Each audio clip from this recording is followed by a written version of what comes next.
Pressure ఒకటి సరిపోవట్లేదు. ప్రతి ఒక్కరు ఇండివిజువల్ హౌసెస్ వాళ్ళు ఓన్ మన మోటార్లు పెట్టి లాగేస్తూ ఉన్నారు. మిగతా ముందుకెళ్ళే వాళ్ళకి రావట్లేదు, కొంచెం హైట్లో ఉండే వాళ్ళకి రావట్లేదు. ఇవన్నీ చాలా పారామీటర్స్ కన్సిడర్ చేసి మనం భవిష్యత్తుకు ఆలోచించాలి. అందుకని వీటి మీద నేను ముందు నుంచి రివ్యూస్ చేస్తున్నప్పుడు నేను ప్రతిసారి ఇదే చూస్తూ ఉన్నాను.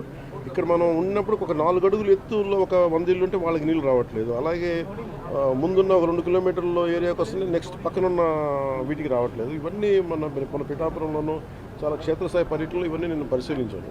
ఓవర్ హెడ్ ట్యాంక్స్ ఉన్నాయండి. ఓవర్ హెడ్ ట్యాంక్స్ ఉన్నాయి. మనకి డ్రింకింగ్ వాటర్ మనకి సర్ఫేస్ డ్రింకింగ్ వాటర్ ఫెసిలిటీస్ ఉన్నాయి. కానీ పైప్ డిజైనింగ్లో వీళ్ళు చాలా బండగా ముండిగా పైపులు వేసి తవ్వేస్తున్నారు. కానీ దానికి చాలా కన్సిడర్ చేయాలి. ప్రెషర్ ఎవరిని తీసుకుంటారా, లేదంటే ఎక్స్ట్రా మీటర్ ఏమైనా మోటార్లు వేసి తోడేస్తారా, వాటికి ఏం చేయాలనేది మనకు ఆర్డబ్ల్యూఎస్ శాఖ కూడా దీనికి కొంత బాధ్యత వహించాలని చాలాసార్లు డిప్యూటీ సీఎం ఈ సౌర విద్యుత్ ఒప్పందాలకు సంబంధించి ఆంధ్రప్రదేశ్ గతంలో ముఖ్యమంత్రిగా ఉన్నటువంటి జగన్మోహన్ రెడ్డికి దాదాపు 1750 కోట్ల రూపాయలు ముడుపులు ముట్టినట్టుగా అమెరికన్ న్యాయస్థానంలో అభియోగాలు నమోదైనాయి.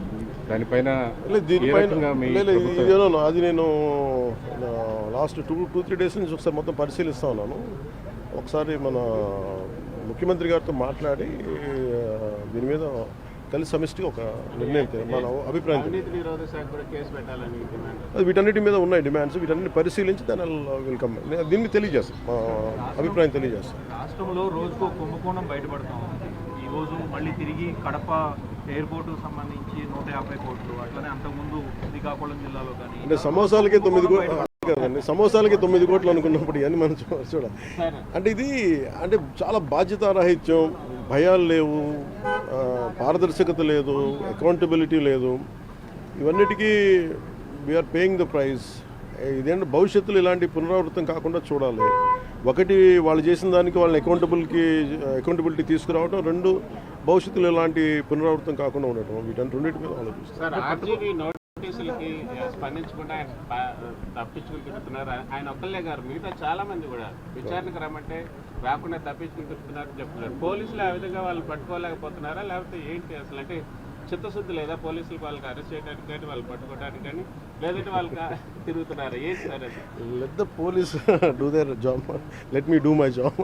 నా పని నేను చేసుకున్నాను, వాళ్ళ పని వాళ్ళు చేయాలి కదా. అట్లా కానీ గత గవర్నమెంట్లో అయితే ఎక్కడున్నా చెప్తున్నారు వాళ్ళు ఢిల్లీ నుంచి కూడా పట్టుకెళ్ళిన సందర్భాలు ఉన్నాయి. అలా అనిపించట్లేదా ఇప్పుడు? ఇప్పుడు చంద్రబాబు గారి మీద నందిగామలో దాడి చేసిన వాళ్ళు సింపుల్ గా కోర్టుకు వెళ్ళి వచ్చి మేము బయటకు వచ్చేసామని చెప్పి కాలర్ ఎగరేసుకునేటువంటి పరిస్థితి కనిపిస్తా ఉంది. సో ఎట్లా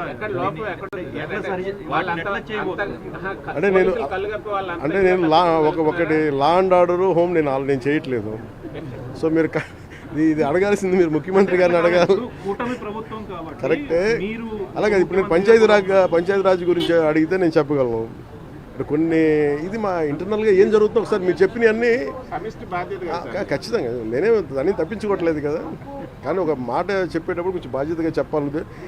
సో మీరు మా మీడియా మిత్రులు అడిగారు ఢిల్లీలో, ఇవన్నీ నేను ముఖ్యమంత్రి గారి దృష్టికిను హోంమంత్రి గారి దృష్టికి తీసుకెళ్తాను. ఏం చెప్పంటారు చెప్పండి, మీ మాటకి నేను తీసుకెళ్తానని. అంటే మిమ్మల్ని అంత ఇబ్బంది పెట్టినప్పుడు, అంత ధైర్యంగా ఆంధ్ర పోలీసు ఉన్నప్పుడు ఈరోజు ఆంధ్ర పోలీసు ఎందుకు తట్టుపాయిస్తున్నారు అడగాలి కదా. ఖచ్చితంగా అడుగుతాను. జలజీవన్ మిషన్కి సంబంధించిన పనులు అడగడానికి వచ్చాను. బడ్జెట్ ఒకటి, టైంలో ఒకటి ఎక్స్టెన్షన్ చేయమని. గత ప్రభుత్వం ఏం చేసిందంటే, వైసీపీ ప్రభుత్వం వాళ్ళు సర్ఫేస్ వాటర్ నుంచి తీయమంటే వాళ్ళన్నీ గ్రౌండ్ వాటర్లో తీసేసి చాలా వరకు మల్టీ విలేజ్ స్కీమ్స్ అనౌన్స్ చేసి చాలా తక్కువగా చేసి పర్సంటేజ్. ఒకటి మ్యాచింగ్ గ్రాంట్ ఇవ్వకపోవడం వల్ల మన కేవలం లెస్ దెన్ 2,000 కోట్ల రూపాయలు వాళ్ళు రాష్ట్రానికి వాడారు. వాళ్ళు మ్యాచింగ్ గ్రాంట్ ఒకటి ఇవ్వకపోవడం, ఇంకా మనకి 16,000 కోట్లు ఇంకా వాడుకోవాల్సింది. దానికి సంబంధించి ఒకటి. అలాగే ఈ సర్ఫేస్ వాటర్ నుంచి తీసుకోవాలని కొంచెం ఎక్స్ట్రా ఖర్చు అవుతుంది. దీని మీద మాట్లాడుకున్నాం. సో ఒకసారి వాళ్ళ సహాయ సహకారాలు అడగడానికి, అలాగే ప్రధానమంత్రి గారు కూడా ఇంకా ఒకసారి తెలియజేస్తామని చెప్పారు మనం అడిగిన ఇవన్నీ డిమాండ్స్ అని. వీటికి సంబంధించి వాడిని అడిగిన మేజర్ రెండే అంటే, ఒకటి బడ్జెట్ని ఇంక్రీజ్ చేయమని చెప్పాం, 2 టైం జేజేఎంని టైం లైన్ ఇంక్రీజ్ చేయమని చెప్పాం. అలాగే అది మనం 27 దాకా అడిగాం. అది ఇప్పుడు రేపు అన్ని రాష్ట్రాలకి ఇది అవసరం. పూర్తి అనుకున్న నిర్ణీత వ్యవధిలో అవ్వలేదు. అందుకని వాళ్ళు అది చేస్తానని చెప్పి అది ప్రధానమంత్రి గారు నిర్ణయం తీసుకోబోతారు. రేపు పొద్దున కలిసిన ప్రధానమంత్రి గారిని వారికి తెలియజేస్తారు. పోలవరం ప్రాజెక్టు గురించి ఏమైనా డిస్కషన్ లేదు, నేను మాట్లాడేది ఇప్పుడు మన ముఖ్యమంత్రి గారే మాట్లాడారు. లాస్ట్ గవర్నమెంట్ మ్యాచింగ్ గ్రాంట్స్ ఇవ్వలేదు కాబట్టి అవన్నీ మురిగిపోతే మళ్ళీ కంటిన్యూ లేదు, అవి ఉన్నాయి. వాళ్ళు అదే చెప్తా ఉన్నారు, వాళ్ళు వాడలేదు. అందుకనే కదా ఈరోజు అంటే మనకి నైతికంగా కూడా బలం ఉంది. కాకపోతే ఏంటంటే గత ప్రభుత్వం చేసిన ఈ తప్పులన్నీ మనకి వారసత్వంగా వచ్చినాయి. అది వాళ్ళు చేసిన తప్పులకి ఈరోజు మనం మాట పడాల్సి వస్తుంది. మాట పడుతున్నాం ఎందుకంటే ప్రజలకు ఇచ్చిన ఇది ఇంకొక ఆల్రెడీ మనం ఇంకొక 2-3 వారాల్లో దీనికి కంప్లీట్ డీటెయిల్ ఒకటి చేస్తున్నాం. జేజేఎంకి సంబంధించి డిపిఆర్ కూడా ఒకటి చేయాలి. ఏమైనా ఒక 2-3 వారాల్లో అయిపోతుంది. ఇంకెవరైనా కలుస్తారు సార్ మీ ట్రిప్లో? ఈరోజు అంటే మన వైస్ ప్రెసిడెంట్ గారిని కలుస్తాం సాయంత్రం. అలాగే రైల్వే మన మినిస్టర్ గారిని కలుస్తాం. ఫైనాన్స్ మినిస్టర్ గారిని మన నిర్మలా సీతారామన్ గారిని కలుస్తాం.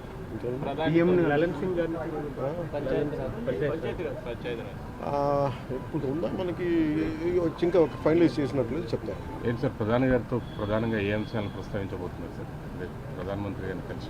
ఒకటి జల్ జీవన్ మిషన్ మీద ముఖ్యంగా ఉంటుంది. అంటే ఎందుకంటే ప్రధానమంత్రి గారి కోరిక అంటే ఆయన కళ ఇది, ప్లస్ ప్రతి ఒక్కరికి రక్షిత మంచినీరు ఇవ్వాలని, దానికి మేమందరం కమిటెడ్గా ఉన్నాం. అందుకనే ఒక మోడల్ స్టేట్గా చేయాలనేది ఆయన నా అభిప్రాయానికి తెలియజేయడానికి.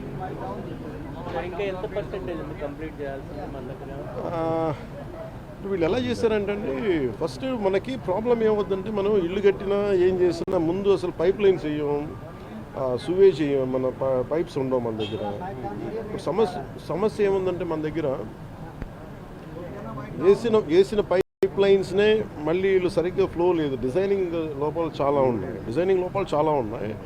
డిజైనింగ్ లోపాలు ఒకళ్ళు కరెక్ట్ చేయాలి. అలాగే మనం అలాగే డిజైనింగ్ లోపాలతో పాటు ముఖ్యంగా ఏంటంటే ఈ వాటర్ ప్రెషర్ ఒకటి సరిపోవట్లేదు. ప్రతి ఒక్కరు ఇండివిజువల్ హౌసెస్ వాళ్ళు ఓన్ మన మోటార్లు పెట్టి లాగేస్తూ ఉన్నారు. మిగతా ముందుకెళ్ళే వాళ్ళకి రావట్లేదు, కొంచెం హైట్లో ఉండే వాళ్ళకి రావట్లేదు. ఇవన్నీ చాలా పారామీటర్స్ కన్సిడర్ చేసి మనం భవిష్యత్తుకు ఆలోచించాలి. అందుకని వీటి మీద నేను ముందు నుంచి రివ్యూస్ చేస్తున్నప్పుడు నేను ప్రతిసారి ఇదే చూస్తూ ఉన్నాను. ఇక్కడ మనం ఉన్నప్పుడు ఒక 4 అడుగులు ఎత్తులో ఒక 100 ఇల్లు ఉంటే వాళ్ళకి నీళ్ళు రావట్లేదు. అలాగే ముందున్న ఒక 2 కిలోమీటర్ల ఏరియాకి వస్తుంది, నెక్స్ట్ పక్కనున్న వీటికి రావట్లేదు. ఇవన్నీ మన పిఠాపురంలోనూ చాలా క్షేత్రస్థాయి పర్యటనలో ఇవన్నీ నేను పరిశీలించాను. ఓవర్ హెడ్ ట్యాంక్స్ ఉన్నాయండి. ఓవర్ హెడ్ ట్యాంక్స్ ఉన్నాయి. మనకి డ్రింకింగ్ వాటర్ మనకి సర్ఫేస్ డ్రింకింగ్ వాటర్ ఫెసిలిటీస్ ఉన్నాయి. కానీ పైప్ డిజైనింగ్లో వీళ్ళు చాలా మొండిగా పైప్ వేసి తవ్వేస్తున్నారు. కానీ దానికి చాలా కన్సిడర్ చేయాలి. ప్రెషర్ ఎవరిని తీసుకుంటారా, లేదంటే ఎక్స్ట్రా మీటర్ ఏమైనా మోటార్లు వేసి తోడేస్తారా, వాటికి ఏం చేయాలనేది మనకు ఆర్డబ్ల్యూఎస్ శాఖ కూడా దీనికి కొంత బాధ్యత వహించాలని చాలా డిప్యూటీ సీఎం ఈ సౌర విద్యుత్ ఒప్పందాలకు సంబంధించి ఆంధ్రప్రదేశ్ గతంలో ముఖ్యమంత్రిగా ఉన్నటువంటి జగన్మోహన్ రెడ్డికి దాదాపు 1750 కోట్ల రూపాయలు ముడుపులు ముట్టినట్టుగా అమెరికన్ న్యాయస్థానంలో అభియోగాలు నమోదైనాయి. దానిపైన అది నేను లాస్ట్ 2-3 డేస్ నుంచి ఒకసారి మొత్తం పరిశీలిస్తా ఉన్నాను. ఒకసారి మన ముఖ్యమంత్రి గారితో మాట్లాడి దీని మీద కలిసి సమిష్టిగా ఒక నిర్ణయం